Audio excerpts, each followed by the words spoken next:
తలంపు చేతను, వాక్కు చేతను, క్రియల చేతను, అశ్రద్ధ చేతను చేస్తుంది. నా తప్పు చేత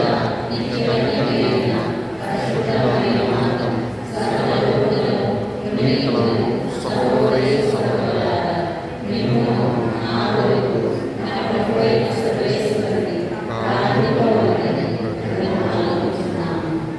సర్వశక్తి గల సర్వేశ్వరుడు మన దయచూపి మన పాపములను మన్నించి మనల్ని నిత్య జీవనంతో చేయుచుగాక. ప్రభువా దయచూపుము, క్రీస్తువా దయచూపుము, ప్రభువా దయచూపుము. ప్రార్థించుదాము. ఓ సర్వేశ్వర, ఈ పవిత్ర కార్యములను నిర్వహించిన ప్రజలను మేము నీ కుమారుని ఉత్థానమును స్మరించుచున్నాము. ఈ దివ్యబలి ప్రభావమున నీ కుమారుని రెండవ ఆగమనమునందు సకల ప్రీతులతో కలిసి ఆనందించు వాక్యమును మాకు ప్రసాదించు. నీతోనూ పవిత్రాత్మతోనూ కలిసి యుగయుగములు జీవించుచు పాలన చేయ ఆ ప్రభువును నీ కుమారుడైన యేసుక్రీస్తు ద్వారా ఈ మనవి చేయుచున్నాము.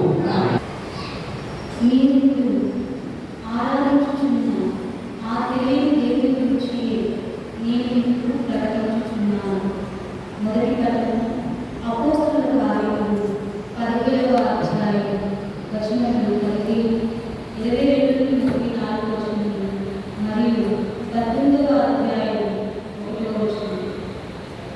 ఆ దినములలో పౌలును తీసుకుని పోవువారు ఏథెన్సు వరకు అతని వెంట వెళ్ళిరి. పిమ్మట సిలాసు, తిమోతియు సాధ్యమైనంత త్వరలో తనను చేరవలెనని పౌలు ఆజ్ఞాపించగా ఆ ఉత్తర్వులతో వారు వెలుగురికి బెరయాకు చేరి. అప్పుడు పౌలు అరియోపాగసు అను సభ ఎదుట నిలువబడి, ఏథెన్సు పౌరులారా, మీరు మిక్కిలి భక్తి పరులని నాకు తోచుచున్నది. ఏదైనా నేను మీ నగరంలో నడిచిపోయినప్పుడు మీ పూజా స్థలాలను చూచితిని. తెలియని దేవులకు అని రాయబడి ఉన్న ఒక బలిపీఠమును నేను అక్కడ చూచితిని. కనుక మీరు ఇప్పుడు ఆరాధించుచున్న ఆ తెలియని దేవుని గురించి నేను ఇప్పుడు ప్రకటించుచున్నాను. ఈ ప్రపంచము దానిలోని సమస్తమును సృష్టించిన దేవుడే పరలోకమునకు భూలోకమునకు ప్రభువు. ఆయన మానవ నిర్మితమైన ఆలయంలో నివసింపరు. ప్రజలందరూ జీవము, శ్వాసము, సమస్తము ఇచ్చు ఆయన మానవుల చేతులలో సేవింపబడివాడు కాదు.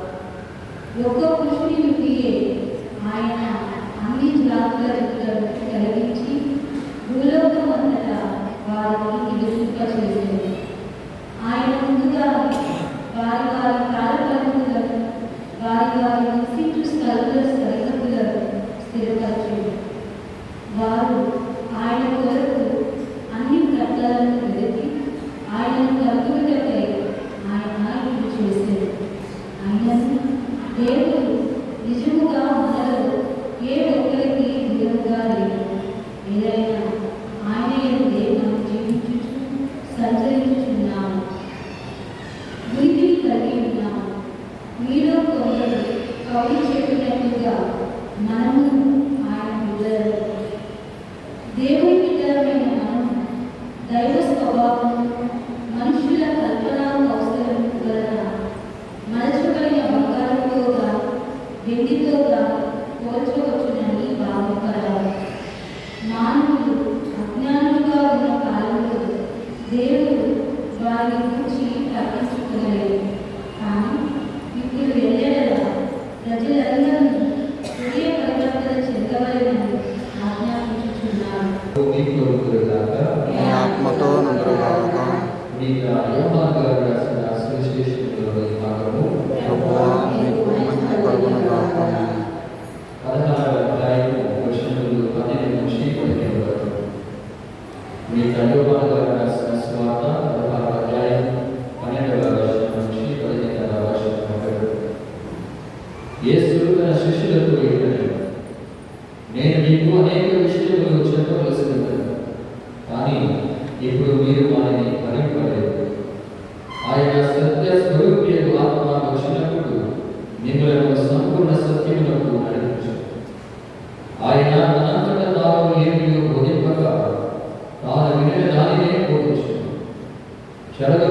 విషయములను మీకు తెలియజేయను. ఆయన నన్ను మహిమపరచును. ఏదైనా ఆయన ఉన్న దానిని నా నుండి కైకొని దానిని మీకు తెలియజేయనని చెప్పి తండ్రికి ఉన్నదంతయు నాది. అందుచే నా నుండి కైకొని మీకు తెలియజేయుచున్నాను అని చెప్పి ఇది క్రీస్తు సువిశేషము. క్రీస్తువా నీకు స్తుతి కలుగును.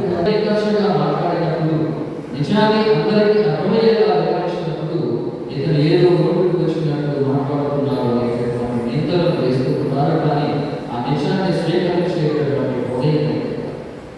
ఇటువంటి సందర్భమే ఈనాడు మనం ఆరంభించినటువంటి మొదటి పట్టణంలో పునీత పౌరుడు ఎఫెసు అనేటటువంటి సంఘానికి ఈ యొక్క ఏథెన్స్ అనేటటువంటి సంఘానికి ఈ యొక్క పౌలు గారు దైవ సేవను అందజేయడానికి వెళ్ళినప్పుడు అక్కడ ఒక దేవాలయంలో ప్రవేశించినప్పుడు ఆ దేవాలయం పీఠం మీద ఒక ఇన్స్క్రిప్షన్ అనేది మాటలు అనేది ఆ మాటల వర్ణం తెలియనటువంటిది. పౌలు భక్తుడు ఆ యొక్క వాక్యాన్ని చదివి ఆ మాటలను చదివి ఆ ప్రజలను ఉద్దేశించి రీతిగా మాట్లాడుతాడు. ఇదిగో ఈ యొక్క పీఠం మీద తెలియనటువంటి దేవుడు అనేటటువంటి మాటలు రాసి ఉంది. ఆ తెలియనటువంటి దేవుడి గురించి నేను మీకు బోధించబోతున్నాను. ఆ దేవుడే ఈ యొక్క సృష్టిని సృష్టించినటువంటి సృష్టి స్థితిలో ఈ సృష్టిలో ఉన్నటువంటి ప్రతి ప్రాణానికి జీవం పోసినటువంటి వ్యక్తి. ఈ యొక్క లోకం ఈ రీతిగా కొనసాగుతుంది అంటే మానవ మాత్రమైనటువంటి మీరందరూ ఈ రీతిగా మేము మనుగడ కొనసాగిస్తున్నారు అంటే అది ఆయన కష్టం. ఆయన ఈ లోకానికి మానవ మాత్రుడుగా వచ్చేసారు. మనందరి పాపాల కోసమే పాపపడ్డారు. మనందరినీ లేవనెత్తడానికి అవమానాలకు గురయ్యారు. మనందరి రక్షణార్థమై మరణించి మూడవ నాడున పునరుత్థానుడై లేచాడు. అలా లేవటమే కాదు, తాను నిజంగా పునరుత్థానుడయ్యాడనేటువంటి సత్యాన్ని అనేకమైనటువంటి వ్యక్తులకు అద్భుతాల ద్వారా తనంతట తానుగా స్వయంగా వ్యక్తపరుచుకోవడం ద్వారా వివరించారు. ఆయన గురించి నేను మీకు చాటించుకుంటున్నాను. నా జీవితమే ఒక సాక్ష్యంగా చేసుకుని ఆయన పునరుత్థానం గురించి మీకు నేను సాక్ష్యం ఇవ్వడానికి వచ్చాను అని ప్రజలకు యేసుక్రీస్తు ప్రభువుకు వచ్చినటువంటి విశ్వాసాన్ని ఉద్దేశించారు. కానీ ఇలా చక్కటి దైవ వాక్యాన్ని ఆయన ప్రజలకు అందజేసినప్పుడు ప్రజలు స్వీకరిస్తున్నటువంటి తీరు సరే సృష్టికర్త అంటున్నారు, సకల ప్రాణికోటిని సృష్టించినటువంటి దేవుడు అంటున్నారు, ఆయన మన కోసమే పాటుపడ్డాడు అంటున్నారు, మరణించాడు అంటున్నారు. అక్కడి వరకు బాగానే ఉంది. కానీ ఆయన మరలా తిరిగి జీవంతో లేచాడు అనేటటువంటి మాటను ఎప్పుడైతే ఆలోచించారో ఒక్కొక్కరిగా పౌలు ప్రసంగించుకోవడం ప్రారంభించారు. అంటే పౌలు భక్తుడు చెప్పినటువంటి మాటలు వ్యక్తమని యథార్థమైనటువంటివి కావాలనేటటువంటి అపోహారక ప్రశ్న. తెలియనటువంటి దేవుడు అనేటటువంటి మాటకు ఆయన ఇచ్చినటువంటి సమాధానమే కానీ వివరణ కానీ ఆ ప్రజలకు సరైనటువంటి విధంగా అర్థం చేసుకోలేక ఈ నేలో నోటికొచ్చినట్టు మాట్లాడుతున్నారు అన్న నెపంలో ఆయన బోధనను ఆలోచించక ఏర్పాటు చేస్తూ ఆయన నుంచి దూరంగా వెళ్ళిపోతున్నారు.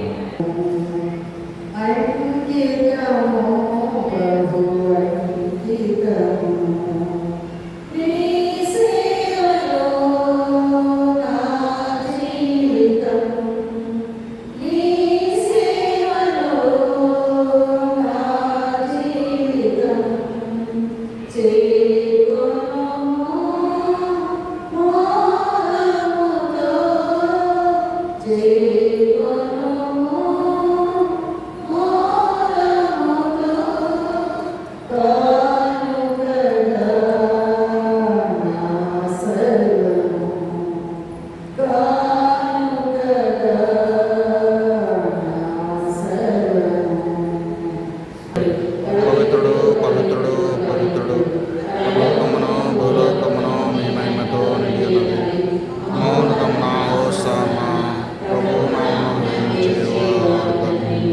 మహోన్నతమున హోసాన.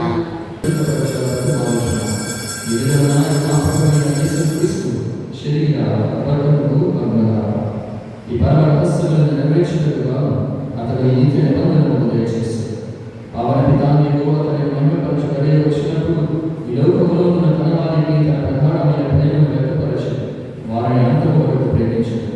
వారితో భోజనం చేయనప్పుడు అపములను ఈ స్థుతించి ఉంచి తన శిష్యులకు చిచ్చు మీరందరూ దీనిని తీసుకుని చెప్పు, ఏదైనా ఇది మీ కొరకు అప్పగింపబడిన నా శరీరము.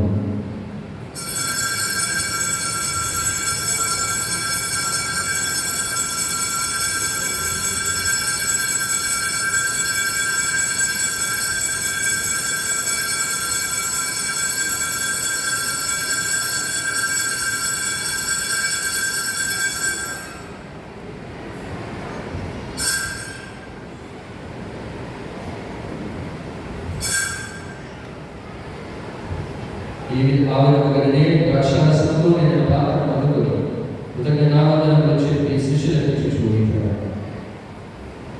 మీరందరూ దీనిని తీసుకుని దీని నుండి పానం చేయండి. ఏదైనా ఇది నూతన నిబంధన యొక్క నా రక్తపు పాత్ర. ఇది మీ కొరకును అనేకుల కొరకును పాప పరిహారములకై నాగబోయబడను. దీనిని నా జ్ఞాపకార్థము చేయండి.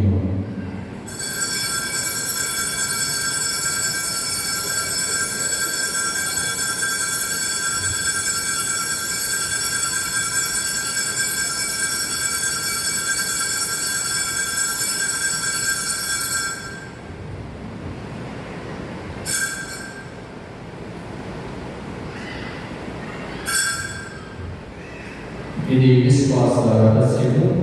చనిపోయిన వారిని జ్ఞాపకం ఉంచుకోను మరియు చనిపోయిన వారందరిలో మీ అందరి విశ్వాసంలో వారెవరైనా ఈ వెలుగుతూ వారిని కూడా జ్ఞాపకం ఉంచుకోను.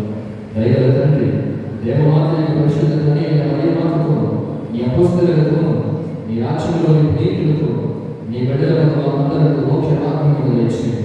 పాపమరణం వలన సంభవించిన వినాశనం నుండి విముక్తిని పొందిన సమస్త సృష్టితో కలిసి ఈ రాజ్యములు మా ప్రభువైన క్రీస్తు ద్వారా నేను మహిమపరచును. అతని ద్వారా సకల మేలు నీవు లోకములకు దయచేయుచున్నావు.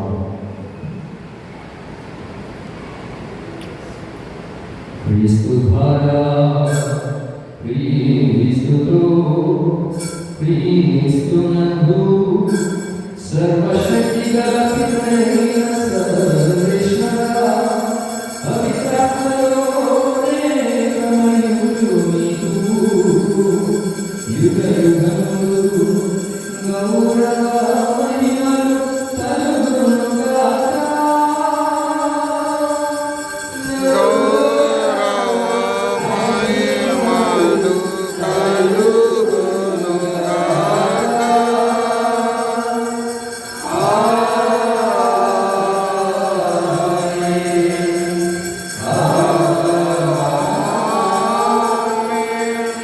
ముందు నెరవేరినట్లు భూలో నెరవేరినగాక. ఆనాటికి మాకు కావలసిన నాయనము మాకు మా దాపబడిన వారిని మేము మనిషినట్టు మీరు మనము శోధనయంలో ప్రవేశించిన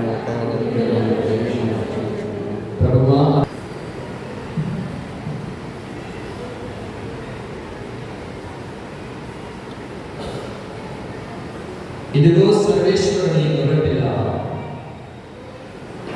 ఇదిగో లోక పాపములను పరిహరించే ప్రభు. గొర్రెపిల్ల ఎందుకు పిలువబడిన వారు ప్రజలు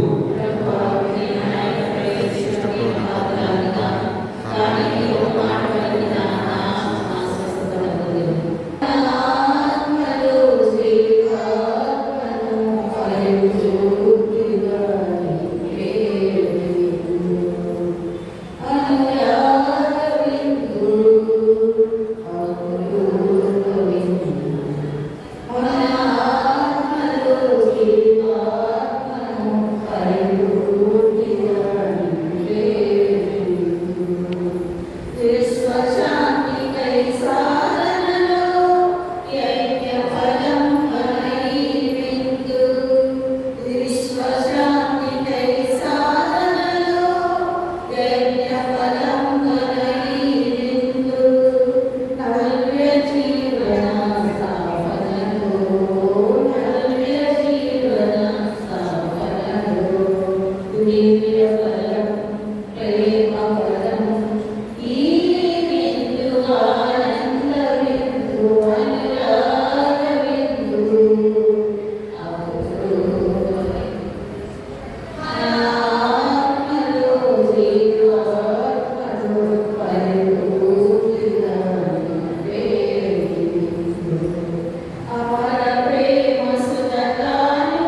దృఢమైన విశ్వాసము, నమ్మిక, దైవప్రేమడు, సుకృత పుణ్యములను, నా పాపముల మీద నిజమైన మనస్తాపమును, వాణిని దిద్దుకున్న మిక్కిలి దృఢమైన ప్రతిజ్ఞను నా హృదయం అందు నవరింపవలనని నా మంచి చేసువ దేవాన్ని మీ ఆత్మ యొక్క మేలైన ఆకాంక్షతో బ్రతిమాలి ప్రార్థిస్తున్నాను. ఆమేన్. నుంచి నీ ప్రజలకు సమీపమునబడమని నేను బ్రతిమాలుచున్నాను. స్వర్గపు ఆహారములకు సంతృప్తి చెందిన మేము మా పూర్వ పాపపు స్థితిని విస్మరించి నూతన జీవమును జీవించినట్లు చూపి మా ప్రభువైన క్రీస్తు ద్వారా మనం చేయించున్నాము. ఆమేన్. ప్రభు మీ ప్రభువుగాక, మీ ఆత్మతో నుండుగాక. సర్వశక్తి గల సర్వేశ్వరుడు పిత, పుత్ర, పవిత్రాత్మ దీవించి కాచి కాపాడుగాక. సమాధానంతో వెళ్ళి క్రీస్తు ప్రేమలో జీవించండి. హల్లెలూయా, హల్లెలూయా. సర్వేశ్వరుడు